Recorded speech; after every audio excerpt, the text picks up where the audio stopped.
What's up? It's your boy Wizard Hat. We are back again with another episode of Turntable Today. Play the intro music.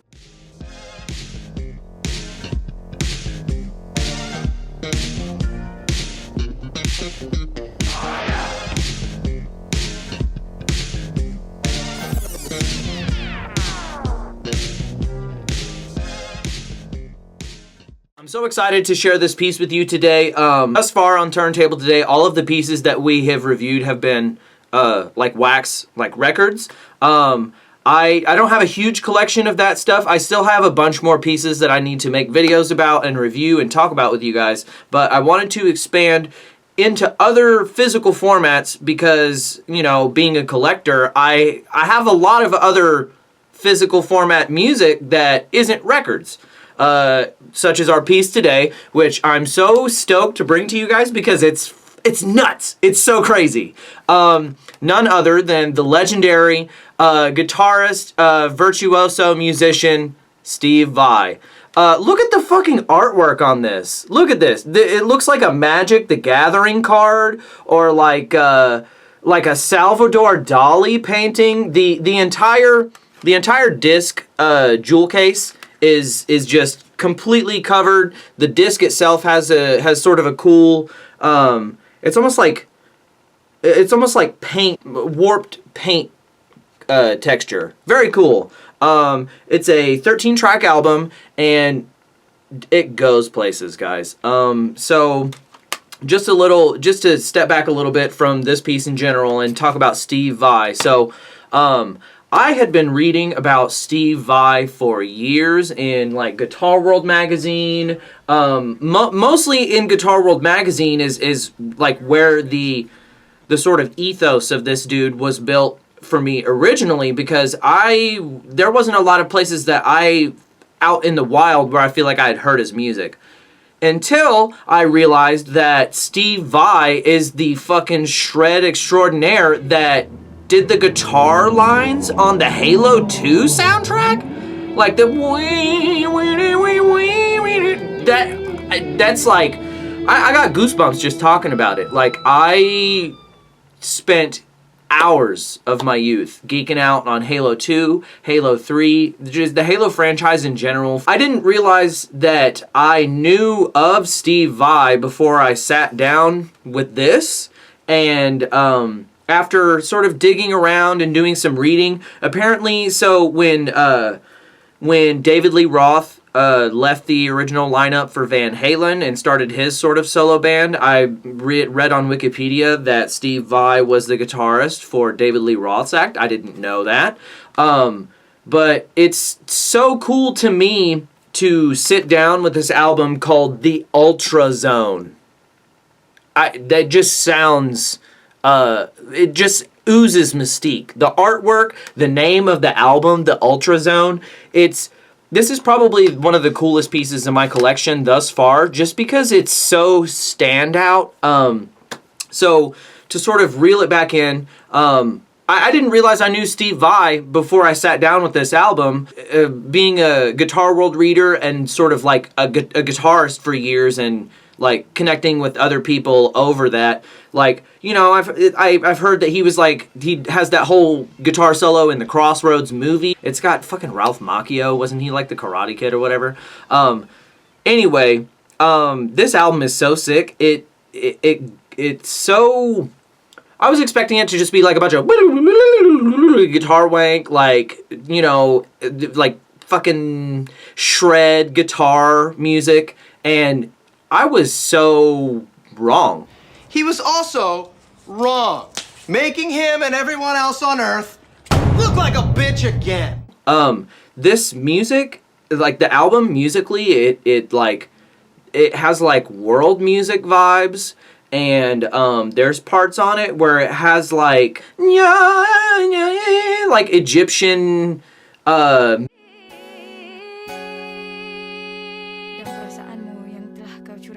Please hear my anguish words of truth.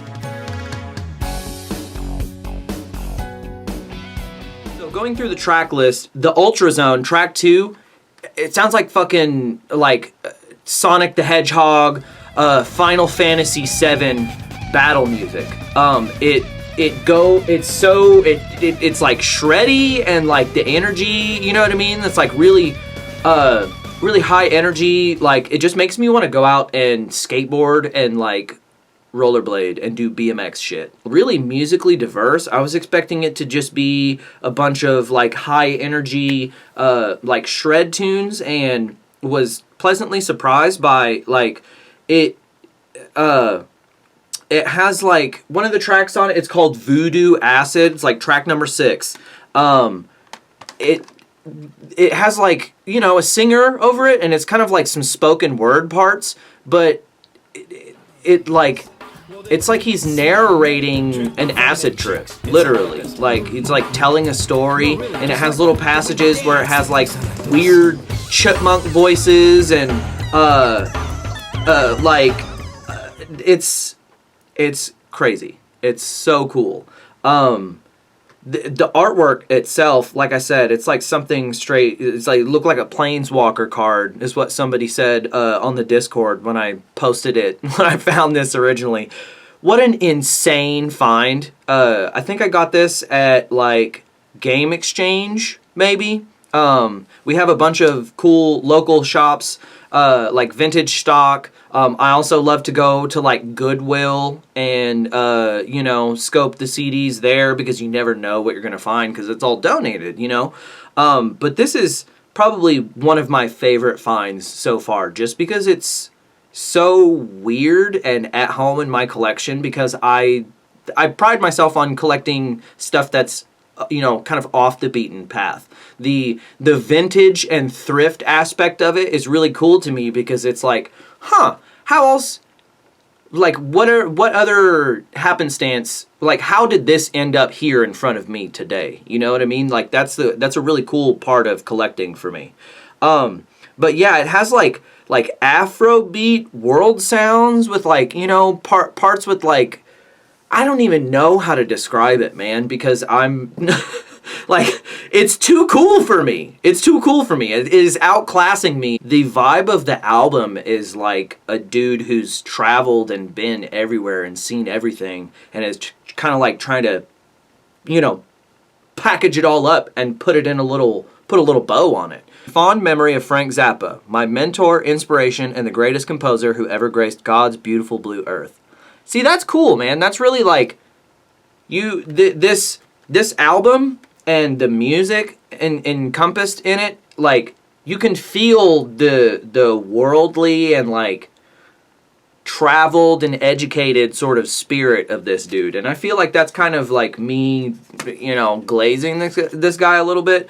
But this is some of the coolest music I've ever heard, and you know, maybe it's just a sign of artistry being dumbed down over the years, that this feels so like significant. But I mean, look at it. Look. This is the booklet. Hold on, this is the booklet. Let me try to get a good. My TV screen is like screwing up being able to get that. It's like him covered in paint with his guitar. You know what I mean? It's like he's literally living artwork. And that's so cool to me. Look at this one. This one's really cool. This one's really cool. Look how badass that is. Maybe I could find these pictures online and like put them in the video. But the other one, like I was saying, it's a hat tip to Stevie Ray Vaughan. Yeah, it's all detailed right here in the booklet. There's lyrics for the parts where there's lyrical passages. That brings me back to something that I wanted to say about this music. Is I was expecting, like I said previously, I was expecting this to be like some guitar, like the only reason you would appreciate this is if you were like a guitarist and you wanted to hear somebody absolutely just go fucking bonkers on their instrument. The music on it is really like tender and emotive. There's a track on here, I'll Be Around, and it's like, it's a really like positive emotional track, and like it's really grounded in, you know, human feeling, and that totally floored me about this. This CD has been playing in my Jeep, you know, me going back and forth to work or driving to go get some food or whatever for the last couple of weeks, and like, man, it really does. This album kind of has a little bit of something for everybody. Hold on, let me review my notes. going back to the Halo 2 thing, so it was crazy to me when I learned that, because like I said, I had read about this dude for years, but it was mostly just people talking about how cool he was and like reading interviews with him or whatever in guitar world. Didn't really know much about his music, but learning later that he was the guy that did the guitar for the Halo 2 stuff, for like the like the original score stuff, not the song with Breaking Benjamin, which is also gas. He was part of the original score, which was produced by one of the executive producers was Nile Rodgers. Crazy, like absolutely stacked in terms of like, you know, like executive producer Nile Rodgers getting I think it seemed to me in the video like Nile was the guy that kind of pushed to try to get Steve Vai on the track. There's a really cool video you can watch on YouTube. I'll put like links to it in the description.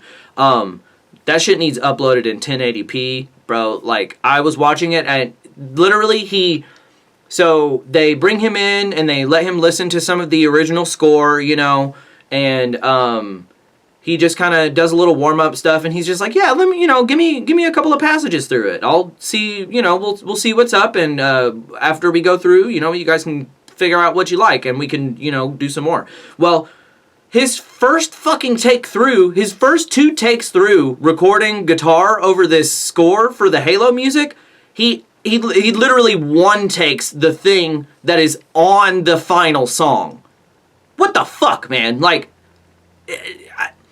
There are parts of it, so watching him recording the Halo 2 stuff, kind of, like, some of the sounds, like, he makes the instruments sing, man. He's not just like, he's making the fucking guitar make noises that just doesn't make sense.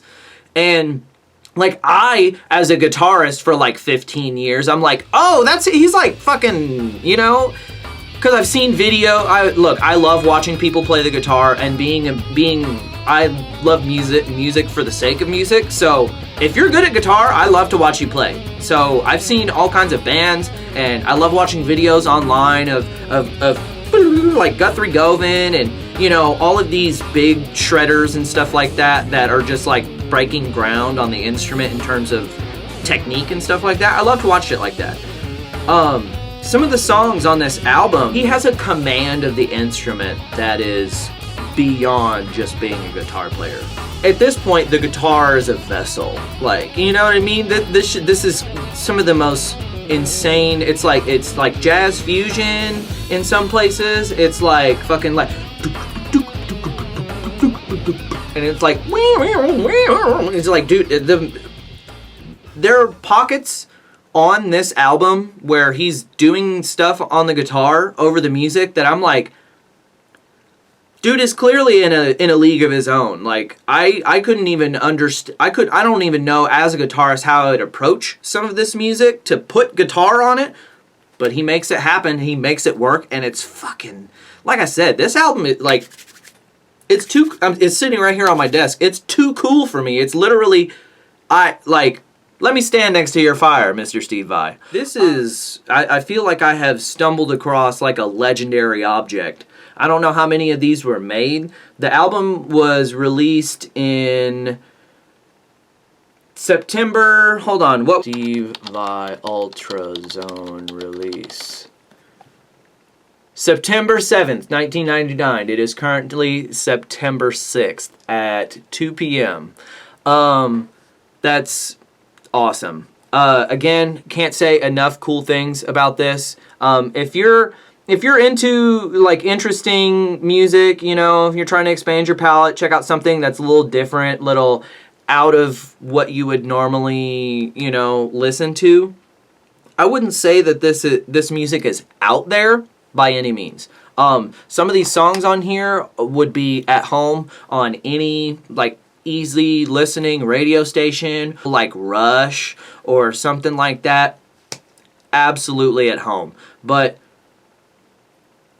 I cannot stress enough that it feels like I have stumbled across like an item of immense power. And maybe that's just the sort of fantasy nerd in me, like, geeking out over the significance of how cool this is, but I really cannot stress enough. Like this is probably one of the most badass pieces that I own, and if you are into guitar music, absolutely check this out. I collect because I appreciate all of the love that goes into making the artwork for the book and the layout, like the photo of Steve Vai. Look at that, dude. Look at that. That shit is badass. Badass. Thank you for tuning in. Want to take a second to plug my own music. I have a new beat tape coming out on Monday, September 8th, called Portal Jumper. Thank you to all of the subscribers on Twitch. We just recently celebrated our 2-year affiliate anniversary, and it's been a wild ride. You guys are awesome. I can't thank you enough for all the support. This is your boy Wizard Hat signing off. Take it easy. Stay wicked, folks.